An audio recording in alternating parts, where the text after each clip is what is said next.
Guys, എല്ലാ കാര്യത്തിലും right decision എടുക്കാൻ കുറച്ച് കാലതാമസം എടുക്കുന്ന ഒരു പ്രസ്ഥാനമാണ് ഇന്ത്യൻ ഫുട്ബോൾ എന്ന് പറയുന്നത്.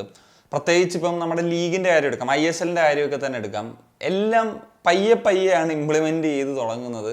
ഇത് കുറച്ച് നാൾ മുന്നേ ആയിക്കൂടെ എന്ന് ചോദിച്ചു കഴിഞ്ഞാൽ കൈമലർത്തും. അതായത് ഇപ്പം ആദ്യം ലീഗ് തുടങ്ങുന്ന സമയത്ത് എന്തെന്നൊരു ഐഡിയ ഇല്ലാത്ത രീതിയിൽ ഇപ്പം വെറും 2 മാസമുള്ള ഒരു ഗ്ലാമറസ് ലീഗ് എന്ന നിലയിൽ ആണ് സ്റ്റാർട്ട് ചെയ്യുന്നത്. 8 ക്ലബ്ബുകൾ മാത്രം, ഒരു സിറ്റിയിൽ നിന്ന് ഒരു ക്ലബ്ബ് എന്ന് പറയുന്ന റൂള്, പ്രൊമോഷൻ ഇല്ല, ഫോറിൻ പ്ലേയേഴ്സിൻ്റെ എണ്ണം ഭയങ്കര കൂടുതൽ, അങ്ങനെ മൊത്തത്തിലൊരു വല്ലാത്ത രീതിയിലായിരുന്നു പോയിക്കൊണ്ടിരിക്കുന്നത്. അതിനുശേഷമാണ് ലീഗ് എക്സ്പാൻഡ് ചെയ്യുന്ന ലെവലിലേക്ക് വരുന്നത്, ഫോറിൻ പ്ലേയേഴ്സിൻ്റെ എണ്ണം കുറയ്ക്കുന്നത്, പ്രൊമോഷൻ കൊണ്ടുവരുന്നത്.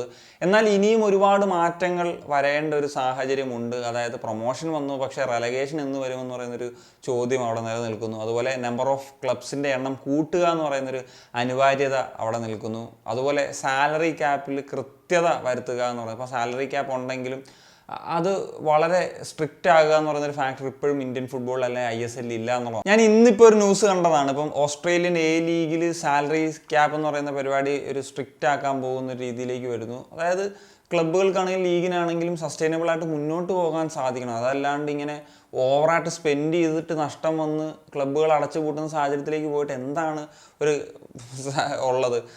അതിൽ പ്രത്യേകിച്ച് അർത്ഥമൊന്നുമില്ലല്ലോ. ഇപ്പോൾ ISLലേക്ക് വരുമ്പോഴത്തേക്കും 16.5 കോടി രൂപയാണ് ഒരു ക്ലബിന് സ്പെൻഡ് ചെയ്യാനായിട്ട് പറ്റുന്നത്, ഒരു പ്ലേയേഴ്സിനൊക്കെ വേണ്ടിയിട്ട്. പ്ലസ് 2 മാർക്കി പ്ലേയേഴ്സിനെ ആഡ് ചെയ്യാൻ കഴിയുമെന്നുള്ളതാണ്. ഈ 16.5 കോടി എന്നൊക്കെ പറഞ്ഞു കഴിഞ്ഞാലും ഇതിനകത്തുള്ള ലൂപ്പ് ഹോളുകൾ ചില ക്ലബ്ബുകൾ ഉപയോഗിക്കുന്നു എന്ന് പറയുന്നത് ഏറ്റവും പ്രധാനപ്പെട്ട കാര്യമാണ്. ലൂപ്പ് ഹോളുകൾ എന്തെന്ന് വെച്ച് കഴിഞ്ഞാൽ ഇതിൽ ഒരു ഫസ്റ്റ് കോൺട്രാക്റ്റ് ഉണ്ടാകും, ഒരു സെക്കൻഡ് കോൺട്രാക്റ്റ് ഉണ്ടാകും, അതുപോലെ തന്നെ സ്പൗസ് കോൺട്രാക്റ്റ് കൊടുക്കുന്ന രീതി, ഇങ്ങനെയൊക്കെ ഉള്ളത് വെച്ചിട്ടാണ് ഇത് മറയ്ക്കുന്നത് എന്നുള്ളതാണ്. അപ്പോൾ ഇതൊക്കെ ഒരു സ്ട്രിക്റ്റ് ആക്കുക എന്ന് പറയുന്നൊരു ഫാക്ടറാണ് ഇവിടെ ഉള്ളത്. അതായത് ലീഗ് കമ്മിറ്റി തന്നെ ഒരു തീരുമാനമെടുക്കണം, ഇതിലൊരു കൃത്യത വരുത്തണം. ഇതിപ്പം നമുക്കറിയാം, ഇപ്പം ഫിനാൻഷ്യൽ ഫെയർ പ്ലേ പോളിസിയൊക്കെ എന്ന് പറഞ്ഞാൽ യൂറോപ്പിലൊക്കെ ഉള്ള കാര്യമാണ്. അതേപോലെ ഒരു സ്ട്രിക്റ്റ് ആക്കി ഇവിടെ ആ കാര്യങ്ങൾ ഭയങ്കര ലിബറലാണ്. അതിന് ഒരുപാട് പ്രശ്നങ്ങൾ നേരിടേണ്ടി വരും. ഇപ്പം ഇങ്ങനെ ലിബറലായിട്ടൊക്കെ വിടും.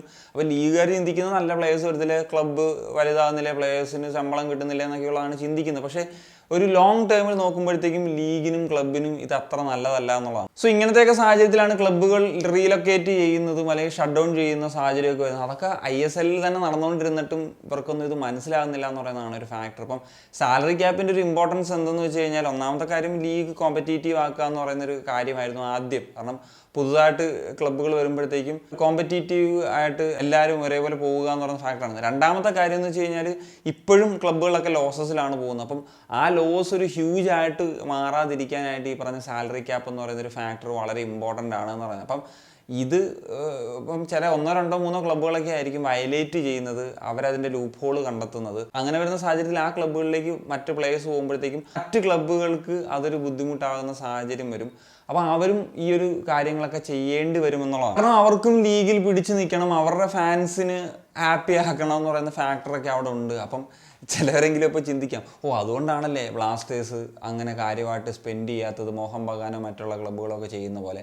ഒരു കാര്യം മനസ്സിലാക്കുക, ബ്ലാസ്റ്റേഴ്സ് ഇതിൻ്റെ അഡ്വാൻറ്റേജുകളൊക്കെ എടുക്കുന്നുണ്ട്. അതായത് ഇൻഫ്ലേറ്റഡ് ആയിട്ടുള്ള ഒരു മാർക്കറ്റാണെന്നൊക്കെ പറയുമ്പോഴും അതിൻ്റെ അഡ്വാൻറ്റേജ് എടുത്തുകൊണ്ട് വലിയ ട്രാൻസ്ഫർ ഫീ ഒക്കെ വാങ്ങിച്ചുകൊണ്ട് പ്ലേയേഴ്സിനെ സെല്ല് ചെയ്യുന്നുണ്ട്. മേടിക്കാൻ മാത്രമേ ഈ ഒരു ഇൻഫ്ലേറ്റഡ് ആയിട്ടുള്ള മാർക്കറ്റിന് പ്രശ്നങ്ങളുണ്ട്.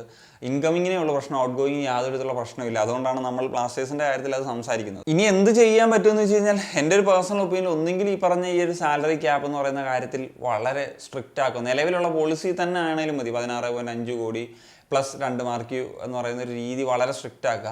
അതല്ലെങ്കിൽ ഇന്ത്യൻ പ്ലേയേഴ്സിനും ഫോറിൻ പ്ലേയേഴ്സിനും 2 സാലറി ക്യാപ്പ് ഉണ്ടാക്കുക, ഒപ്പം മാർക്കി പ്ലെയറിൻ്റെ ആ ഒരു പോളിസിയും നിലനിർത്തുക എന്ന് പറയുന്ന സാഹചര്യം. അതല്ലെങ്കിൽ ക്ലബ്സിന് വരുമാനം കിട്ടുന്നത് പോലെ ആ ഒരു ചിലവ് നടത്താനുള്ള കാര്യങ്ങളിലേക്ക് വരിക. അതായത് ഇപ്പം സ്പോൺസർഷിപ്പിനൊക്കെ പുറമേ ഇപ്പം ചില ക്ലബ്ബുകൾ ഇപ്പം ചാമ്പ്യൻഷിപ്പ് അടിക്കുമ്പോൾ അവർക്ക് കിട്ടുന്ന ആ ഒരു എമൗണ്ട് ഉണ്ട്. അതുപോലെ തന്നെ AFC കോമ്പറ്റീഷൻസിൽ പോകുമ്പം കിട്ടുന്ന അലവൻസസ് ഒക്കെ ഉണ്ട്. അപ്പം അതൊക്കെ അനുസരിച്ചിട്ട് ക്ലബിന് യൂസ് ചെയ്യുക. അപ്പം അങ്ങനെയൊക്കെയുള്ള രീതിയിലാണ് ഇപ്പോൾ യൂറോപ്പിലൊക്കെ കാര്യങ്ങൾ മുന്നോട്ട് പോകുന്നതെന്നാണ് ഞാൻ മനസ്സിലാക്കുന്നത്. ഞാൻ ആഗ്രഹിക്കുന്ന ഒരു കാര്യം എന്ന് വെച്ച് കഴിഞ്ഞാൽ, ഈ പറഞ്ഞതുപോലെ ഇപ്പം 16.5 കോടിയെങ്കിൽ അതിൽ ഒരു 8 കോടി ഈ പറഞ്ഞ ഫോറിൻ പ്ലേയേഴ്സിന് വേണ്ടിയിട്ട് ഉപയോഗിക്കാൻ സാധിക്കുക. എന്നിട്ട് അതിൽ മാർക്യൂവിന് വേണ്ടി ഈ സാലറി ക്യാപിന് പുറത്ത് ഉപയോഗിക്കാൻ പറ്റുമോ, ഓക്കെ 2 പ്ലേയേഴ്സ്, ബാക്കി ഈ പറഞ്ഞ എമൗണ്ട് വെച്ചിട്ട് ഇന്ത്യൻ പ്ലേയേഴ്സിനെ സൈൻ ചെയ്യുന്ന സാഹചര്യം. അങ്ങനെ വരുമ്പോഴത്തേക്കും ഈ പറഞ്ഞ പോലത്തെ ഈ ഓവർ പെയ്ഡ് പരിപാടിയൊക്കെ കുറയ്ക്കാനായിട്ട് സാധിക്കുമെന്നുള്ളതാണ്.